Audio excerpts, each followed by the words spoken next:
Hey, what's up, y'all? I'm Alan Hain, the lawn. Hey, what's up, y'all? I'm Alan Hain, the lawn care nut. Thanks for coming back for yet another week. So today I'm going to be applying my fall pre-emergent application. Now, I just want to let you guys know, for those of you that follow along with all of my steps, there is a free pre-emergent guide. We'll link that below for you. But I am early here. I'm in South Florida. I probably shouldn't be applying this until sometime around the beginning of November. But I need to go ahead and do this anyway because so many of you are coming up on the window where it will be time to apply your pre-emergent. I'm gonna go ahead and do mine early so that way I can get the training in for you. It doesn't really hurt that I'm doing it early. I'm actually in Florida and my lawn never goes dormant, so it's pretty much year round. So I can apply pre-emergents at any time of the year. So I'm not doing anything wrong here, not doing anything bad. But again, if you're somebody that's on my pre-emergent schedule, again, I'll link that below for you. It's all free to you. Yes, I'm early. I hope I don't look fat sitting this way. Now in this video, I'm gonna be showing you actually how to use the Prodiamine WDG formulation. And what this is for is, this is water dispersible granule that you put in water in a pump sprayer, and it makes a liquid mixture so you can apply. So that way you can apply your pre-emergent via liquid rather than granular. And people always ask me, well, which is better? And really, it doesn't make a difference. I mean, what matters most is what are you most comfortable getting the application down properly with. If you're more comfortable spraying a liquid, if you think you can do a better application that way, then that's what you should go with. Whereas if you're more comfortable spreading granules and you can get a better application that way, then that's what you should go with. I will say here real quick, this is a 5-ounce bottle. My company Yard Mastery, we worked really hard to bring this out. This is a very small amount. In the past, you had to buy an entire like 5-pound jug because it was all formulated for professionals, but we got with our friends at Sunnyland and we were able to negotiate the idea of making this in smaller quantities. Now, I'll link below to a complete training that I wrote, like an article that teaches you how much to put down, when to put it down, why to put it down this way, what grass type, all of that, because the application rates are varied a little bit by grass type. Now I'm going to be using 2 different sprayers here because I always try to teach you guys not just do this or do that, what to do, but I try to teach you the why behind it. So in this first part of the video, I'm just going to use my 2-gallon Field King battery sprayer here. And in the second part of the video, I'm actually going to go through a brand new sprayer. I got a Four Sons, my Four Sons 4-gallon backpack, and it's brand new to me. So I'm going to show you, like, what would you do if you had a brand new backpack? How would you bucket test it? How much comes out? How do you know? All of that. I'm going to take you through all of that. So that way, if you are somebody that's got a brand new sprayer, you don't have to just do what I say. You don't have to just go, well, I'm going to get the same one Alan has with the same tip and just spray it out because he said so. No, you could actually take any sprayer. You could choose any sprayer at all, and you will be armed with the knowledge to be able to calibrate that sprayer and know what it's putting out and why it's putting out that amount.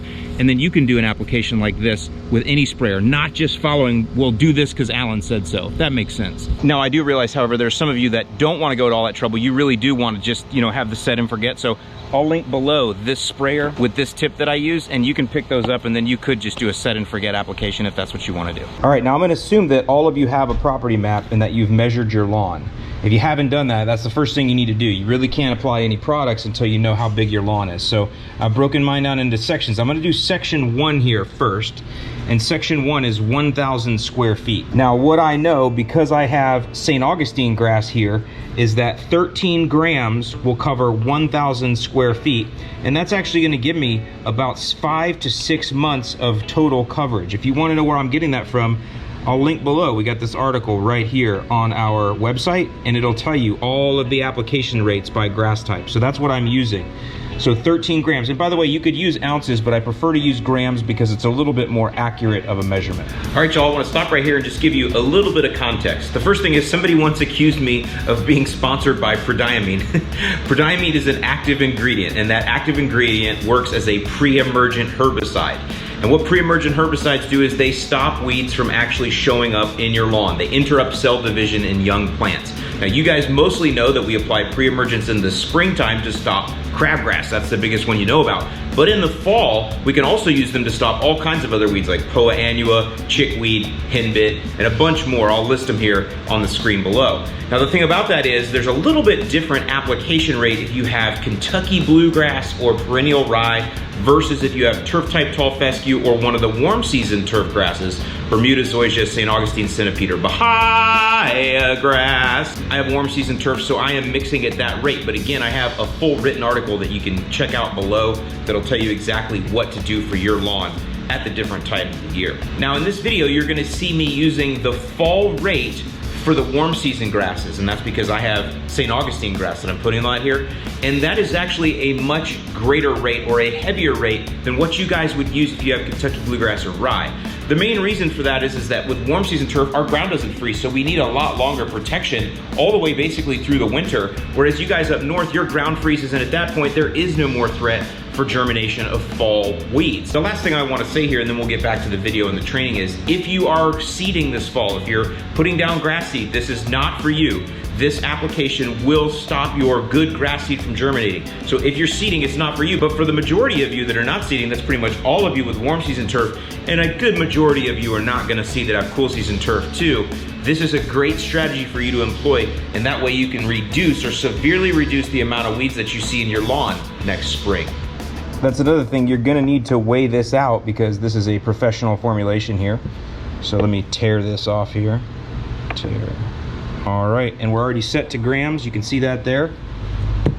So now I just need to get to 13. And again, this will cover 1,000 square feet. I'm trying to keep this simple. Obviously, if you had more square footage, you could do a little bit more, but let's just see here.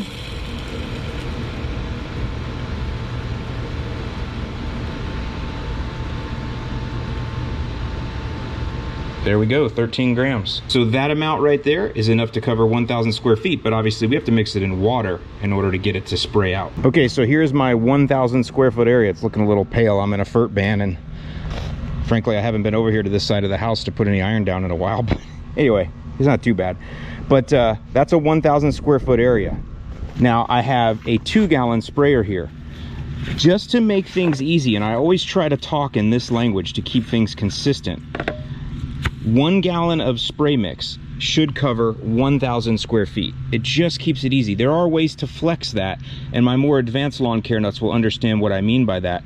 But for those of you that are beginning, just keep it simple. 1 gallon of spray mix covers 1,000 square feet. Now the next thing people are gonna ask is, well, Alan, how do you know how long it's gonna take to pump that gallon out? We'll talk about that in a minute, but for right now, let's go ahead and mix up 1 gallon of spray mix. So this is a 2-gallon sprayer, so I only have to fill it up halfway, and you probably won't be able to see, but there are markings on the side right here. There's the 1 gallon right there.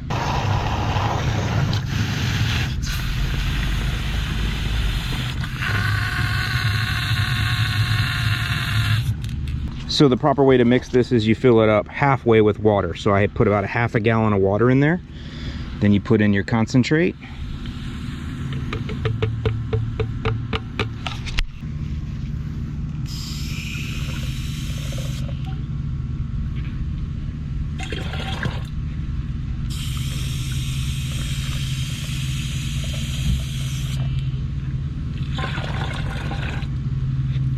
Now you fill it up to the gallon. Check my mark here. Right there. Okay.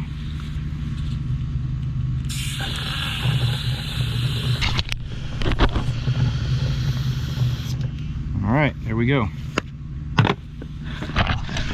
Now the gallon is a little deceiving in this. I've talked about this before because this is shaped like a bowling pin, which is the same way my body is shaped, so I know about deception. But either way, that is 1 gallon. It's not like literally a halfway in this. You always have to watch. That's why they put the markings on the side for you. Next, you want to agitate it really well. Some people like to some people like to use like a paint mixer or whatever on their drill, but I just find shaking it up works just fine.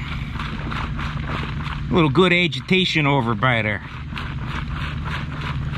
Now I'm gonna go ahead and air this up. Woo.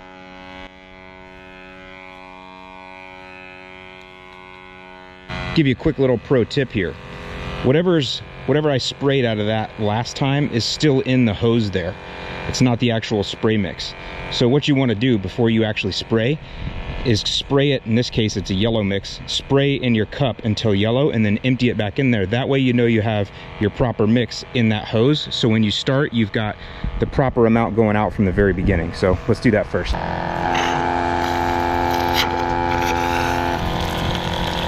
There we go. Now it's a little bit of a pain with this because you gotta air it out. This works on like some sort of diaphragm or something. I actually really like this sprayer. People ask me, do I recommend it? I highly recommend it. So let's pour that back in now so we don't lose any of our mix. And now we know that we have spray mix all the way through this hose. So as soon as we begin, we're spraying and praying. Okay, now the next thing I know is that with that sprayer, with that tip on it, I have 1 minute and 10 seconds to spray this 1,000 square foot area. The reason I know that is because I did what's called a bucket test, and I will link below to where I actually bucket tested that sprayer early in the year. But later in this video, I'm actually gonna do a bucket test on a brand new 4-gallon and show you how that works.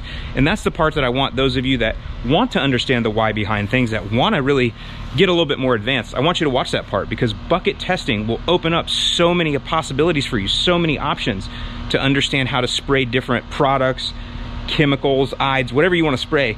If you know how to do a bucket test, then to know how much your sprayer puts out, it really makes all of your applications that much easier, especially for those of you that don't like using a hose and sprayer and you'd like to switch and use a pump sprayer or a battery sprayer. This will be good information for you. And by the way, if you are going to use any kind of an aired sprayer, pump sprayer like that, I highly recommend you go battery. The technology has come a long way since they first started a few years ago, as well as the prices have come down too. So if you're gonna go ahead and spray via a pump sprayer, which is more precision than a hose and sprayer also, if you're gonna learn how to do that, definitely get one of the battery powered options. Okay, so now I know that I have 1 minute and 10 seconds to get this done. Now I can get it all done by just doing one single pass up and back, or I can get it done by going this way and then this way, and I just walk a little bit faster. So I think I'm actually gonna do it that way, but you can do it whatever way works for you. But I'm gonna walk a little bit faster and I'm gonna go this way. Then I'm gonna take a look at my tank, understand how much is left, and then adjust my walking speed on the second pass going that way. And that way I can get a nice consistent application out of it.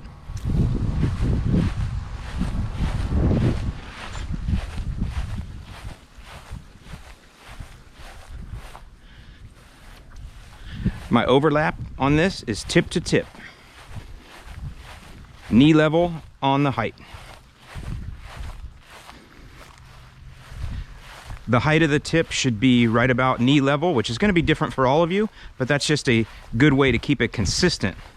You don't want to have the tip lower and higher as you go, because that's going to change your spray pattern. So just go knee level for you, overlap tip to tip.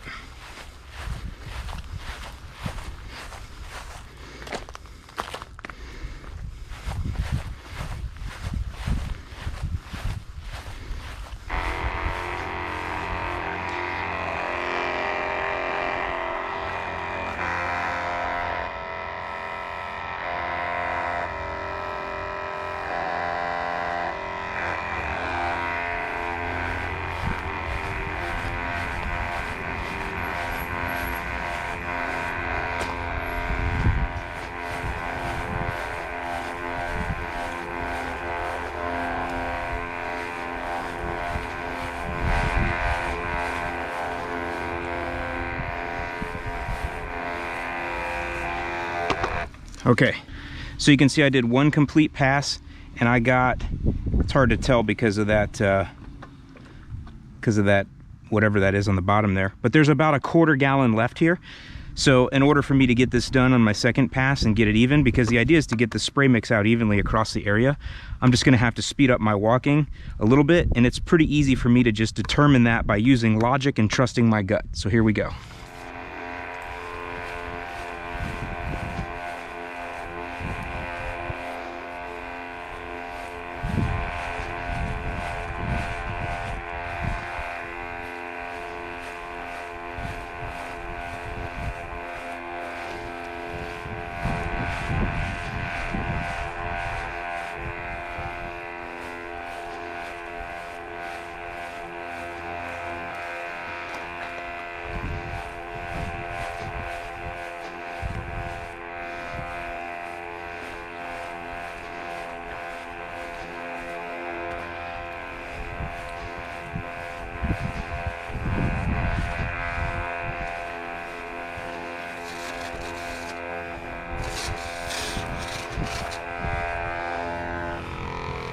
I'd say that was pretty darn close.